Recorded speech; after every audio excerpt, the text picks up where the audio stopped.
ভারতকে টেক্কা দিতে সামরিক শক্তিতে এবার বড় পদক্ষেপ নিয়েছে পাকিস্তান। নিজস্ব প্রযুক্তিতে তৈরি অত্যাধুনিক একটি ক্রুজ ক্ষেপণাস্ত্রের সফল পরীক্ষা চালিয়েছে শেহবাজ সরকার।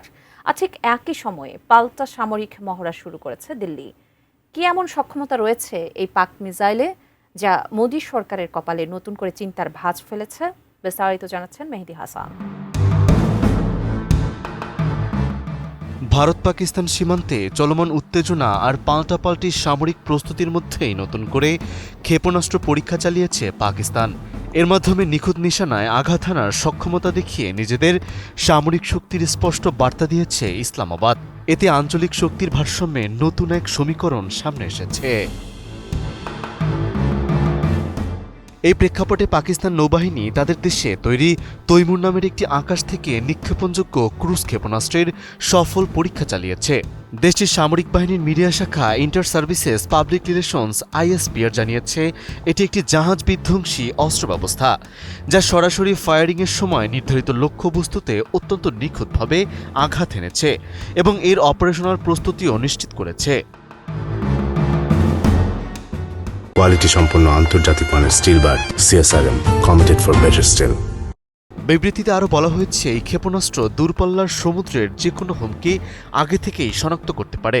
এরপর সুনির্দিষ্টভাবে লক্ষ্য নির্ধারণ করে দ্রুততা নিষ্ক্রিয় করার সক্ষমতাও এতে রয়েছে। ফলে পাকিস্তানের জাতীয় প্রতিরক্ষা সক্ষমতা একটি গুরুত্বপূর্ণ উচ্চতায় পৌঁছেছে বলেই দাবি করা হয়েছে। এছাড়াও সাম্প্রতিক সময়ে ধারাবাহিকভাবে একাধিক ক্ষেপণাস্ত্র পরীক্ষা চালিয়ে যাচ্ছে পাকিস্তান। বিশেষ করে গেল 16 এপ্রিল জাহাজ বিধ্বংসী একটি ব্যালিস্টিক ক্ষেপণাস্ত্রের সফল পরীক্ষা সম্পন্ন করা হয়, যা তাদের সমুদ্রভিত্তিক আক্রমণ সক্ষমতার দিকটি আরও স্পষ্ট করে। এর আগে উত্তর আরব সাগরে সারফেস টু এয়ার মিসাইলের পরীক্ষাও চালানো হয়েছিল, যেখানে আকাশ প্রতিরক্ষা সক্ষমতা যাচাই করা হয়। এসব পরীক্ষার মাধ্যমে ধাপে ধাপে নিজেদের সামরিক সক্ষমতা বাড়ানোর বিষয়টি সামনে এনেছে ইসলামাবাদ।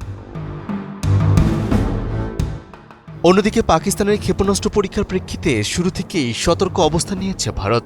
পরীক্ষার আগে আরব সাগরে তাদের বিশেষায়িত ট্র্যাকিং জাহাজ INS ধ্রুব মোতায়েন করা হয়, যার মাধ্যমে মিসাইলের গতি প্রকৃতি ও প্রযুক্তিগত তথ্য নিবিড়ভাবে পর্যবেক্ষণ করে ভারতীয় নৌবাহিনী।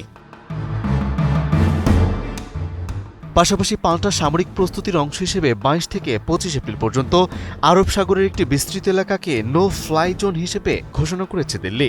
অর্থাৎ এই সময়ের মধ্যে ওই নির্দিষ্ট আকাশ সীমায় বেসামরিক বা অন্যান্য উড়োজাহাজ চলাচল সীমিত রাখা হবে, যাতে নিরবচ্ছিন্নভাবে সামরিক মহড়া পরিচালনা করা যায়। পাকিস্তানের ঘোষিত পরীক্ষার এলাকার তুলনায় ভারতের এই মহড়ার পরিসর বড় হওয়ায় বিশ্লেষকরা এটিকে শক্তি প্রদর্শনের একটি কৌশলগত বার্তা হিসেবে দেখছেন।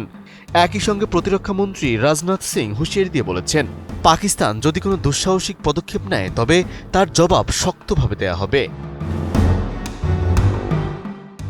এমন পরিস্থিতিতে প্রতিরক্ষা বিশ্লেষকরা বলছেন, পাকিস্তানের টেরিং হাগিন প্রযুক্তির এই ধরনের ক্রুজ ক্ষেপণাস্ত্র বিদ্যমান আকাশ প্রতিরক্ষা ব্যবস্থার জন্য নতুন ধরনের চ্যালেঞ্জ তৈরি করতে পারে। ফলে দক্ষিণ এশিয়ায় সামরিক প্রতিযোগিতা আরও তীব্র হওয়ার ইঙ্গিত দিচ্ছে এই পরীক্ষা।